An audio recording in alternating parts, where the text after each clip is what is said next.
Today's episode is brought to you by Patreon. If you're interested in supporting the show, go to patreon.com/JoshuaVelas and become a $2 backer today and get early access to the new episodes. I'll be leaving a link in the description down below, but for now, on to today's episode.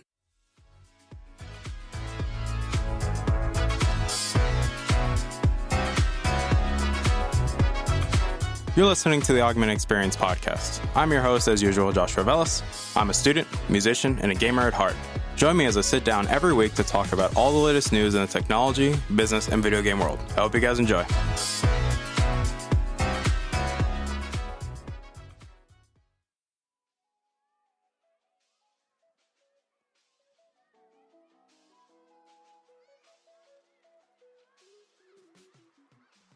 All right, everybody, welcome back to the show. My name is Joshua Velas. I am your host as usual. And obviously, welcome back to the show. Today's episode 83 of the show.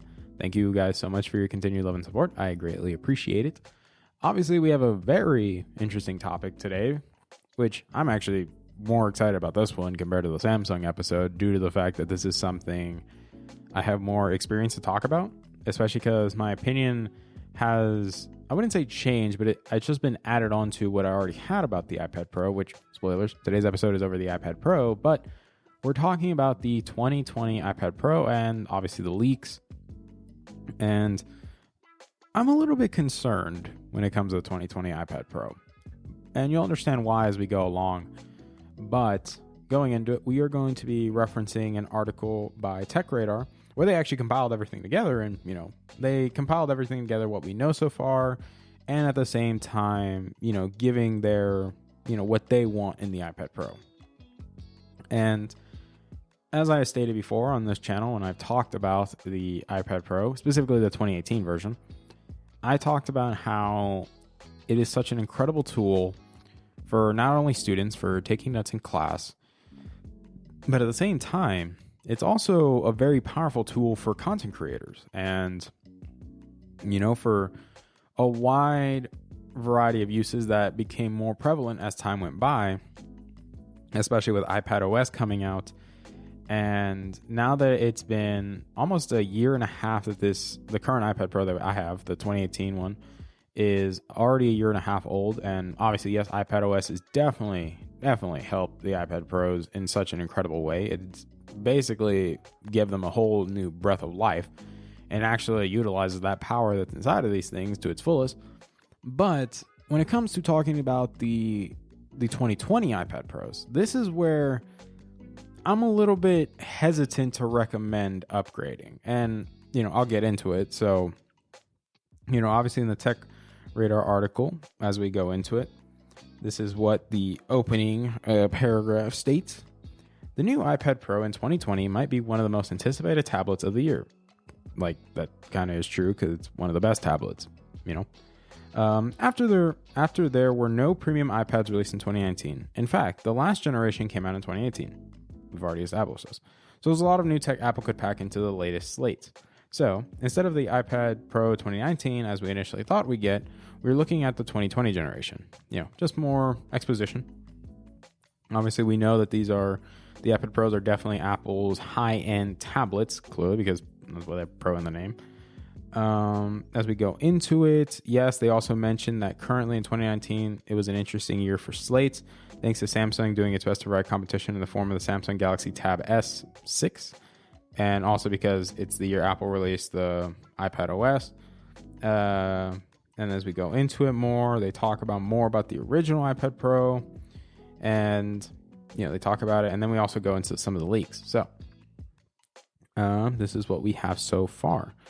As for when the new iPad Pro will arrive, at least one source suggests we might be waiting until March 2020, while another has said it will land sometime during the first half of 2020, which that's, I always predict more that it's going to be near the end of the year, but I understand why, as we get, more into the article, why it goes in this idea that there will be maybe a little bit early and maybe a little bit later, because as they later state, that's a claim we've also heard from Ming-Chi Kuo. If you guys don't know who Ming-Chi Kuo is, he's one of the most reputable Apple analysts or leakers that are currently out, and he has a very, very high track record of being accurate. Going into it, that way, it also mentions how there would be a launch in the third quarter of 2020. So this is implying that we might see 2 iPad Pro launches, maybe one in the, for WWDC, and then the other one in the, when we see the new iPhones, clearly. And obviously there's still no official confirmation for the new tablets at all, but there are speculations at what could be going on. So the rumors going around of what's actually going to be touched. So the main thing that sticks out in terms of the leaks is that the back of the iPad Pro will be changing, that Apple is going to be adding 3 cameras to the back of the iPad Pro, which I'm a little bit skeptical on why they would do that to begin with, because tablet photography is not really, not the greatest thing ever. I'll say that.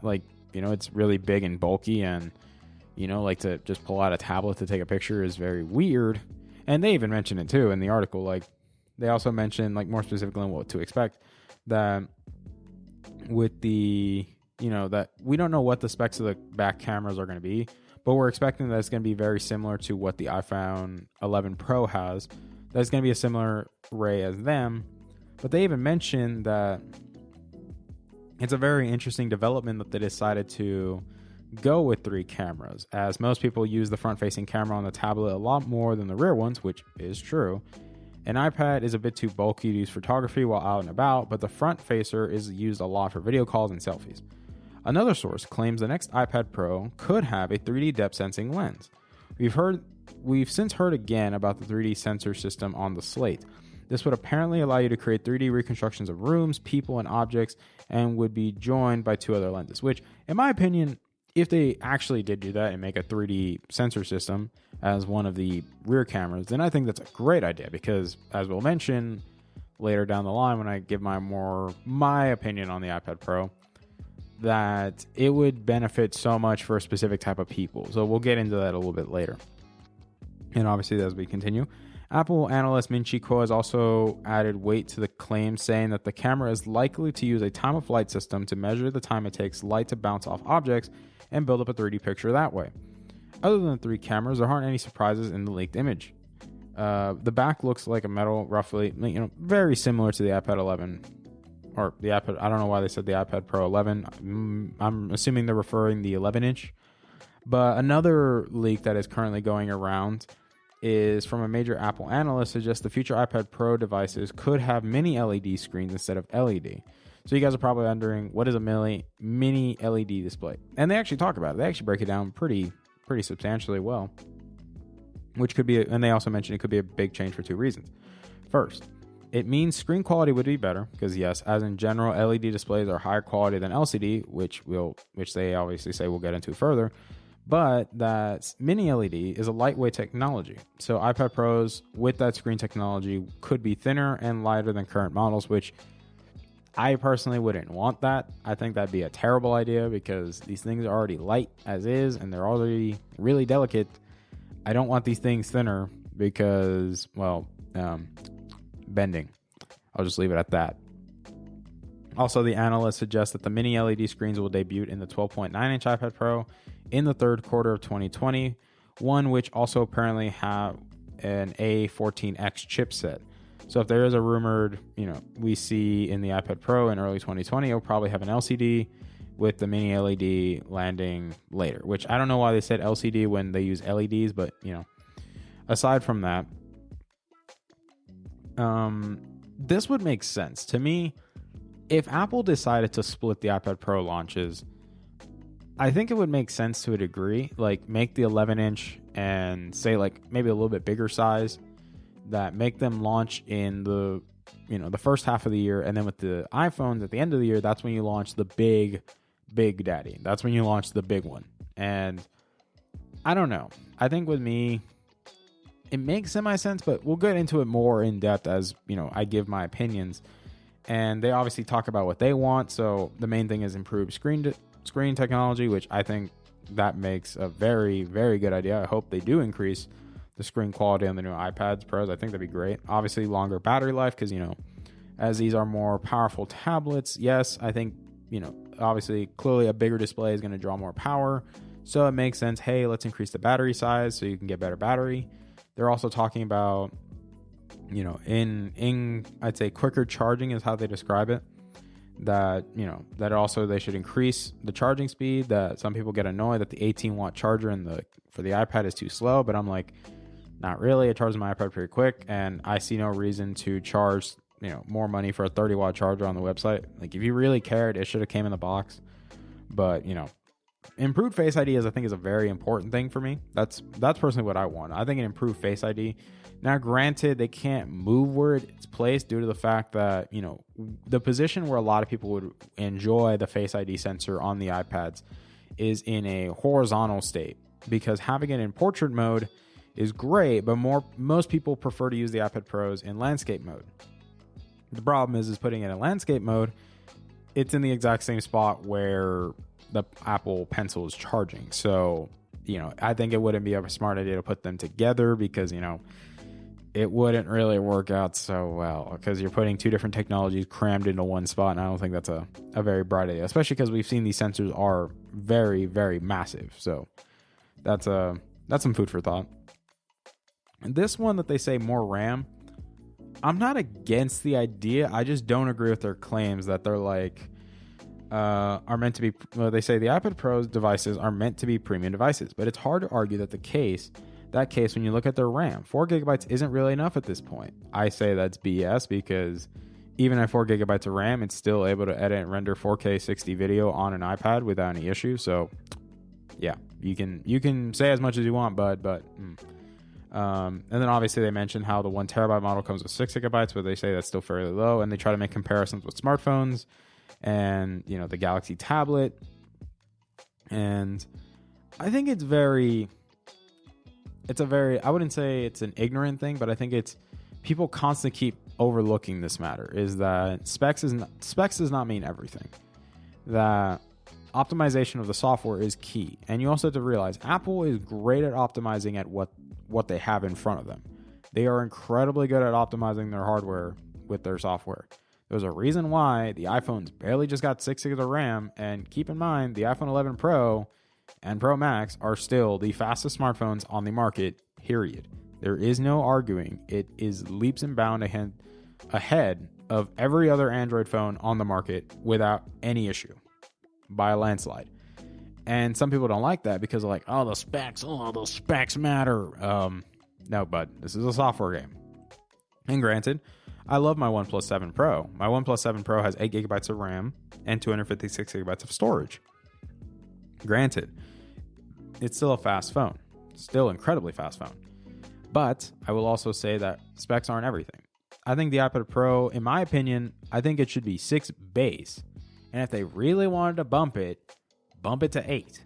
But you also have to keep in mind, the base model iPad Pro was already outperforming the base model of the 13-inch MacBook Air. That had 8 gigabytes of RAM. And the iPad Pro with 4 gigabytes of RAM blew it out the water. And then obviously the 6 gigabyte RAM model, which is the 1 terabyte storage option, definitely blew it out the water. And it was already competing with the MacBook Pro, the 13-inch MacBook Pro. That is incredibly scary, because that means these things are packing some serious power.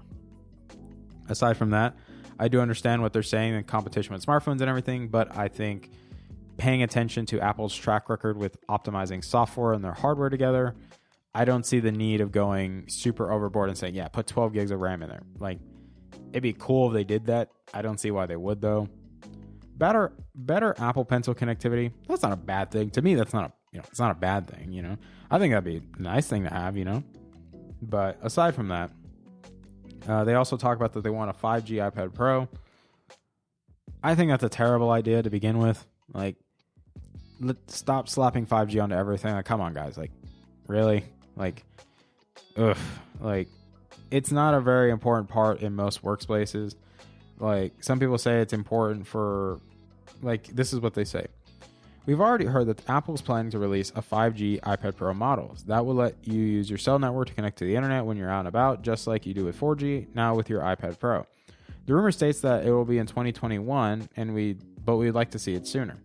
With advances in cloud computing, 5G is going to be an increasingly important part of many different workspaces. So it'll be important for tablets designed for professionals, like, for example, an iPad Pro, to have the connection. Imagine being able to game on the go with a massive 12.9-inch iPad and a 12-inch tablet, use online processing power to edit a photograph, or download an entire file of documents in seconds so you can go to work on them straight away. This kind of functionality is why 5G tablets are important. But obviously, they clearly keep to forget, or I'd say very keen to forget, that 5G is still not reliable at all. And especially because of the effects it has on battery life. I think people constantly keep forgetting that hey, maybe 5G is not a good idea right now, especially because it kills battery life, like, really badly. Aside from that, like, the fact that they're like gaming on the go, dude, no. Like, nobody's gonna pull out their big iPad Pro just to game on the go, not even on Wi-Fi, and just use data. That's a terrible idea, especially because 5G connection is already poor to begin with, because, as we mentioned, Verizon's implementation of millimeter waves only works if you stand in one specific spot, and then T-Mobile's version is more broad. You can use it in more areas, but it's still not as good, Obviously, a redesigned smart keyboard folio. I think it's definitely time that they make those keyboards much better, because, as I mentioned, third parties are making far better keyboards than the folios, and the folios are way overpriced. The only benefit they have is a smart connector, but even then, the smart connector is not really that useful. Like, I get it. It helps it with power draw because it's using the power from the iPad rather than, Bluetooth and draining more power. But it's not really that much of a difference when you're getting a much better keyboard for like $80 to $100 less. Like, for my iPad Pro, my 11-inch 2018 iPad Pro, I have the Logitech Slim Folio Pro.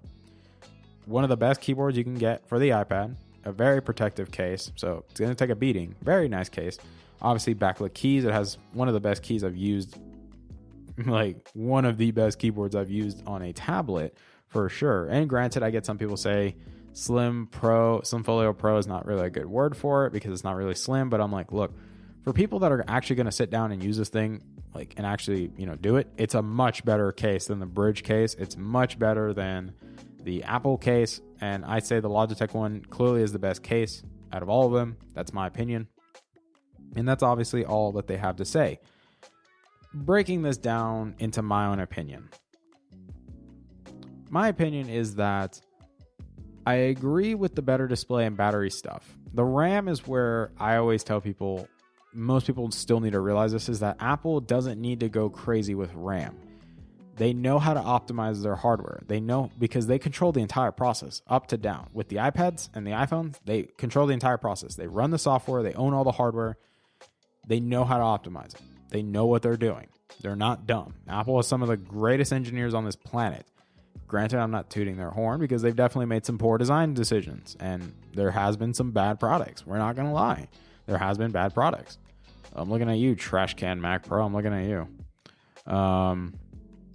Aside from that, for me, when I think of the iPad Pro, I think of it as an amazing tool because, from my perspective, especially with what I just recently did, that I just bought a new accessory for my iPad Pro. I bought the Hyperdrive, which, if you guys don't know what that is, the Hyperdrive is a USB-C hub that actually connects to my iPad Pro. And there's also one for the Mac, for the MacBooks, if you're interested in that, because, lol. But aside from that, Hyperdrive allows me to read and write an SD card, both micro and regular size. It also gives me a headphone jack back, and it actually has a pretty good DAC inside of it, to be honest. It also allows me to have an HDMI connection, which goes up to 4K 60, which is nice. At the same time, it also gives me access to a USB Type 3.1 and a USB Type C, which can be used for charging. So, I can also hook up external storage, for example, with iPad OS, now you're able to use SSDs, you're able to use SD card, etc. And so it just makes it so much easier.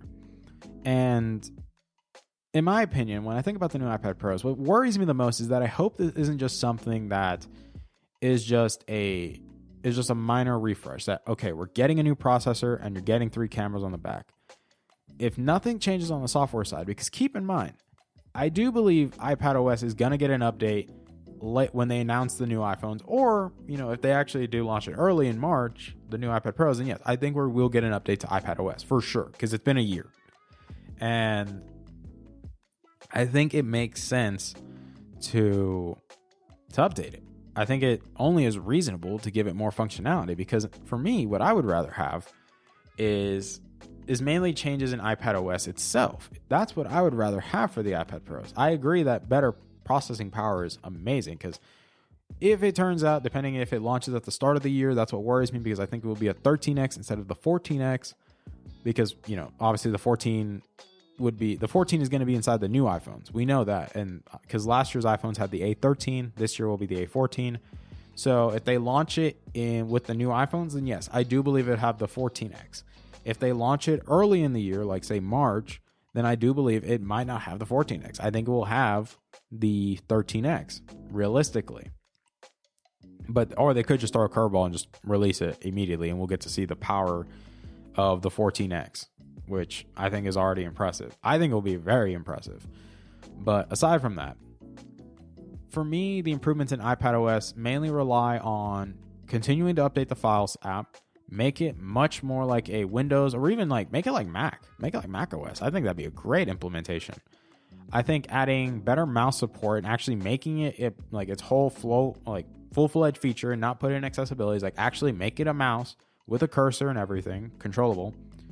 I think obviously improving storage, you know, like helping to make it much more easier for professionals to use, say, different codecs for editing video, like enabling like RAW and other stuff inside of it, which, you know, because it all comes down to the software. Like, what are people able to accomplish? Because if you look at it, the Apple App Store has plenty of incredible applications that kind of ruffles my feathers a little bit when some people say, and I know I'm about to go into a rant right now, but it gets on my nerves when some people just call the iPad Pro an expensive toy. And they try to compare it to the Surface Tab 6 or not the Surface, no, my bad, the Surface Pro X and the Samsung Tab S6. And I just find it so weird that people do it, because the iPad is a much better tablet than both of them combined. But at the same time, it also operates as a computer much better than the Pro X. Because one thing I always tell people that always bothers me the most about the Surface Pro X. Yes, the ARM processor inside of it is very underpowered.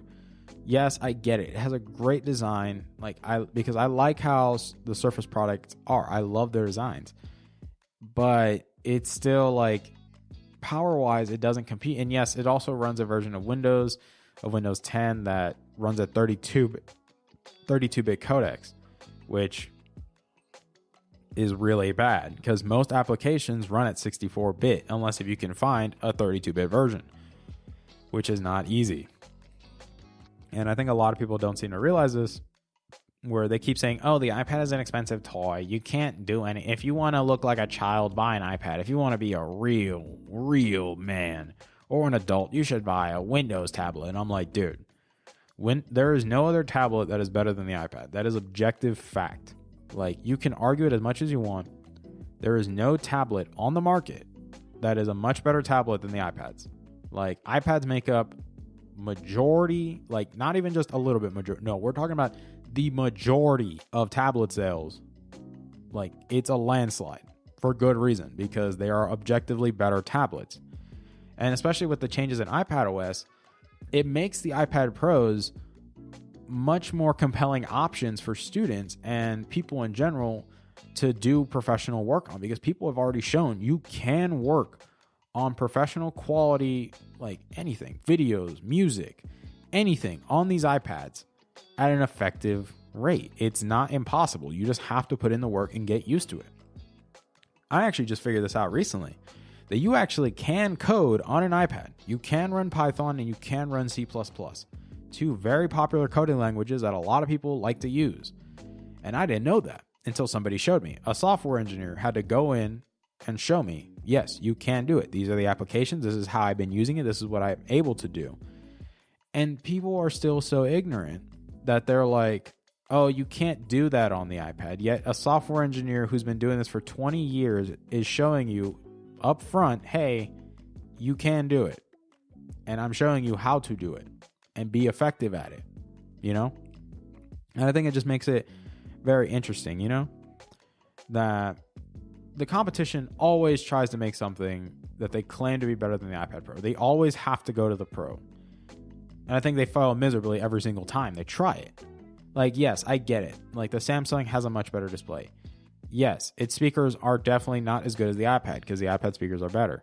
Like, in terms of pencil connectivity and everything, the Apple Pencil is a much better pencil because of response time and how it feels like you're actually writing with how low the latency is. And I'll admit, the latency, I think they'll definitely improve that. Like, I hope they don't redesign the Apple Pencil because I think that'd be a terrible idea. Like, I already like how the Apple Pencil is right now. This is how it should have been. It should stay this way because this is amazing. But aside from that, I think it's incredible to see what you can actually do with this iPad, you know? That you're able to edit and render 4K video with no problem, much better than a MacBook Pro can. Keep that in mind. It actually renders it at a much quieter, and it doesn't run as hot too. It actually is very quiet. And some people still are like, oh, you can't do much. Yet you see people like Henny who do their work on an iPad, and Henny just got nominated for his, I think 6th Grammy? The man has won 6 Grammys by doing all his work on an iPad. Let that sink in. This man has done all his work on an iPad and is about to have, well, he just got nominated, so he's obviously going to go, see if he actually wins it, but nominated for 6 Grammys and actually won Grammy and has won Grammys. Multi-time Grammy Platinum Award-winning producer on an iPad. I think it just still baffles me that some people still say the iPad Pro is a toy. Yet there's these professionals showing you time and time and time again, you can do professional level work on an iPad. You're just too stubborn to admit that, hey, maybe things aren't the way you think they are, or there's another way of doing it. You just are too stubborn to admit it. And I know it's kind of hard, but we have to be like, we're trying to be as objective and fair as possible here. And that's the objective truth, whether you like it or not. Like, the facts don't care about your feelings, bud.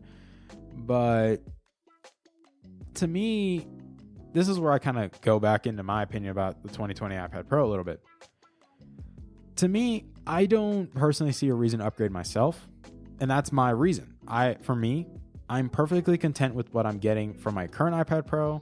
It's able to do everything I can at an acceptable rate. I still have great battery life. I still have my amazing keyboard. I still have all my accessories, my hyperdrive, and everything works. iPad OS is still going to be they're still going to update the iPads for 5 years. So I still can get 3 more years out of this thing. And it still has plenty of power under the hood that still competes with very high-end laptops. And I think some people just can't accept that, And for me, it fulfills my workload. Now, granted, I wouldn't do gaming on this thing because I have a gaming PC for a reason. I'm going to be updating my PC eventually with a new CPU for doing more, for more intensive tasks like CAD designing and everything. But I wouldn't be surprised if I can do the CAD designs on my iPad. That'd be crazy, That'd be awesome. I could just take my iPad to class, say, cloud software, because as we mentioned, cloud software is probably going to be the direction that the industry is going to go in, that most companies are going to put all their stuff on the cloud, run it off the cloud. Colleges or wherever you work are going to be investing big money on better Wi-Fi to run things out the cloud. And, it's so crazy to think about it, guys. Like, it's crazy, And I know Apple is not dumb. Like, they know they got a winner here. Like, they know the iPad Pros are the best tablets on the market. And yes, they can replace a laptop in some degrees. Like I say, for people that are doing business, I would probably get an iPad if I were you. For people that are doing art, I'd probably get an iPad. For people that are doing architecture, because you're running Photoshop and Lightroom, I'd say an iPad Pro, a high storage model, would be a great idea. Obviously, you can also, save your files in another place, which, I think that's a much smarter idea, to be honest, because you're trying to store your documents. But aside from that, and then, maybe eventually, for computer engineering, for, building circuits, like maybe, who knows, I could probably already do that now. I just don't know how to do it. Like coding, obviously I can code Python and C++, which are the languages I care most about.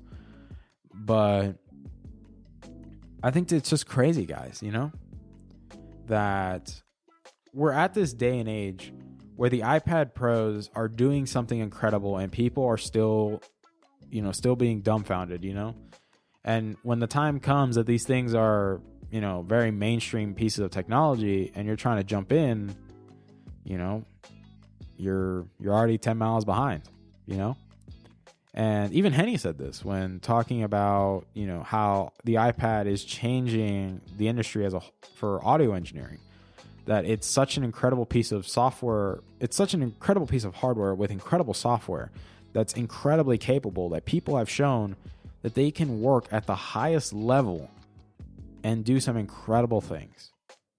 And to me, I think, yes, with the new power and with the new processor and maybe some more RAM, maybe change up the storage options a little bit, get rid of the 64 gig and make it 128 base, better display, like those new cameras, like I mentioned before, if it's a 3D sensing and time of flight, I think that'd be incredible for architectures. It'd be incredible for doctors, because one of my friends had brought up to me in the medical field that the iPads are actually being used more in the medical field because of there's an application that's on them that you can actually measure like the trajectory of a bullet or a wound in somebody, so you can actually pinpoint where it is exactly in them.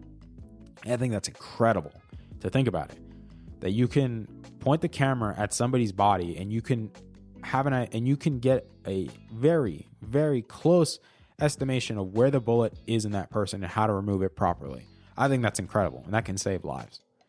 And I think that's just something that some people are still too stubborn to realize, that it's so crazy. And like, as I mentioned, with the 3D sensor for architecture and civils, dude, that's going to be insane. That'd be incredible for them.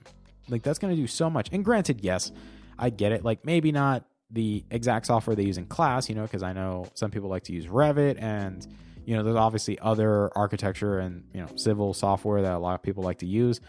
But to get an idea what your design will look like in a building, like an empty room, and you can put everything, get accurate dimensions, I think that'd be incredible. I think that's incredible. Doctors can use it to measure your height more properly. Just point a camera at you and they can, I think, or just even other things, like there's so much that can be done that Apple knows they have a winner here. And I've said this multiple times. The iPad Pro is my favorite product out of the entire Apple lineup because it almost has, not that many flaws. Like, it still has flaws. I'm not going to say it doesn't, but it's such an incredible piece of hardware and software put together that it baffles me so much every time. And it's a good thing that it baffles me because I keep learning as time goes by, and I keep up with this piece of hardware that I find incredibly enjoyable. And it's one of my favorite pieces of tech I own. And, obviously I love my phone. My phone is an incredible piece of hardware. And I've constantly said this, the iPhones are incredible pieces of hardware as well. But in my opinion, the best thing out of the Apple lineup is still going to be the iPad Pros because of what you can do with them. Granted, yes, I know Apple is starting to be more creative and starting to, embrace that, hey, people can use our products for very creative things. We've seen this. They know the iPad is used for incredible things. That's why they made iPad OS and made it much more feature rich, and they're going to keep adding to it. And I know eventually, like, who knows, they might add Final Cut Pro on it, and that'd be insane, or Logic, or something crazy, or Adobe Premiere gets added, which I don't personally. I don't see a reason why they should. I think with LumaFusion being the way it is, like, LumaFusion is an incredible option already, but I get why some people would like Final Cut and stuff like that. But it's definitely an incredible thing, and I'm personally excited for the new iPad Pros this year. I'm not going to buy one. I definitely won't.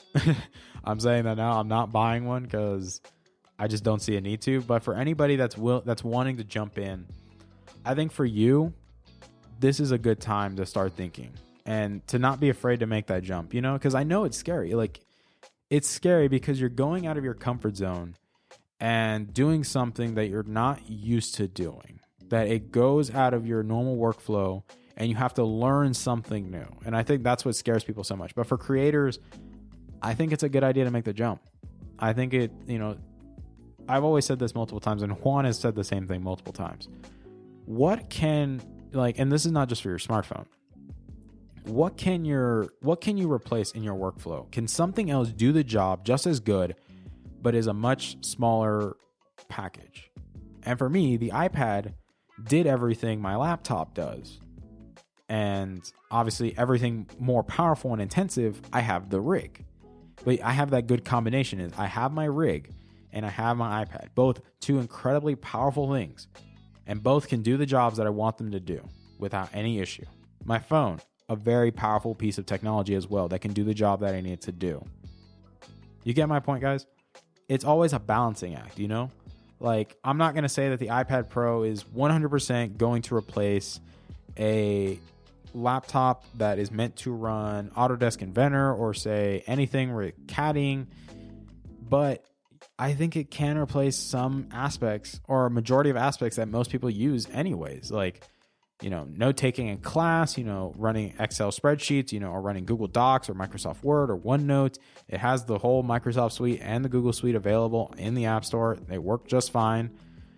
Like, you know, being able to edit video for content creators, you can do all your editing, you know, save your files on an SSD or, you know, SD card, you know, buy that hyperdrive hub and plug it into your iPad and start working. You can charge your iPad while working, so it's not really an issue.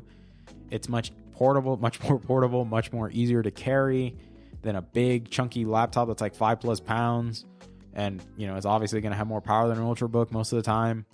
Like, it's definitely crazy to think about, guys. And I hope this helps. I hope that not only this episode we broke down the leaks, but at the same time you walk away with a better understanding of why you should not treat the iPad Pro as a joke, because it's not. It's not a toy. It's not an expensive toy. It's a creative tool that is changing how things are done. And it's making you question, can I do the exact same thing on something much more compact and much lighter for less money? And I think that's what some people get scared about, you know, because that's humans. We like to justify everything we buy. That's what we do. Like, it's a natural thing. I do it, but it's something that some people are kind of stubborn about, you know? But overall, I hope you guys enjoy. Thank you guys so much for your time. And, you know, just coming back and listening to today's episode is definitely one of the most enjoyable episodes I've had in a while. Because obviously, yes, as I mentioned before, tech news is really slow, which always happens after CES every year. It always seems to be pretty slow, especially near the beginning of the year. But with Computex coming up soon, which I'm really excited for Computex because we're going to see some cool stuff. Obviously with E3 coming up soon, which may or may not be going to E3 this year. We'll find out. But we'll find out for sure. We'll find out. But to me, it's going to be an incredible ride, you know? But I thank you guys so much for your time. I love you guys to death. You guys always find a way to make me just, you know, you guys manage to blow my mind every single time. And I thank you guys for constantly coming back, supporting the show, listening, sharing the episodes. And, you know, for those of you that decided to become Patreon backers, hey, that's great. Obviously, thank you for my Patreon backers. I love you guys to death. Thank you guys for your continued support. We're already like almost a year with the Patreon. So thank you for an entire year supporting the show. It really means a lot to me. And obviously, yeah, for anybody that's interested in supporting the show, you know, it's only $2 a month to get early access to the episodes. And eventually we're going to be adding more content to the Patreon page to make it more enticing and, you know, just make it easy, you know, and just have fun, because that's what I'm doing with all this, is just having fun, you know, because I get to have fun talking with tech about you guys, like, you know, talking about business, talking about video games. And then, you know, occasionally we'll talk about the personal stuff and we'll be real. And I think that's what just makes it enjoyable to do this, you know, and it's so much fun. But again, thank you guys so much. I love you guys to death. Have yourselves a wonderful week, guys. Please be safe. Don't do anything dumb. And I'll see you guys next week. Bye, guys. Hey there. Thank you for listening to today's episode. I really appreciate it. Thank you guys so much for taking time out of your day and listening to today's episode. If you're interested in supporting the show, whether it be financially, clicking the follow button, or just sharing the episode, it all works for me, guys. Thank you guys so much for your time, and I love you guys to death.